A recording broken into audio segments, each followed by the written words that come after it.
আসসালামু আলাইকুম রহমতুল্লাহি ওয়া বারাকাতুহু। আশা করি সবাই ভালো আছেন। দেখছেন ফজরের কি মনোরম পরিবেশ।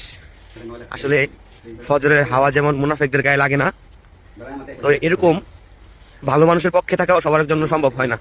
আলহামদুলিল্লাহ, আমরা বাংলাদেশ জামাত ইসলামের পক্ষে আছি। আগামীতে ন্যায় ইনসাফের প্রতীক দাঁড়িপাল্লা মার্কায় ভোট দেব ইনশাআল্লাহ। ওয়ালাইকুম আসসালাম রাহমাতুল্লাহ অবরাকাতুহু। কারণ সালামের উত্তর দেওয়া ভালো।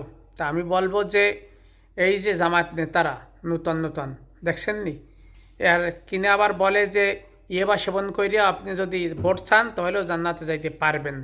তবে এখানে আমি আর একটা কথা বলি ছোটো কইরা, সাদিক ক্যাম্প যখন বিপি হয়েছিল তখন কিন্তু স্লোগান দিয়েছিল জামাতের লোকেরা, তারেক সাহেব জানেন নাকি সাদিক ক্যাম্প ডাকসু বিবি। কিন্তু আমরা বলবো না, সম্মানী লোকের সম্মান করব।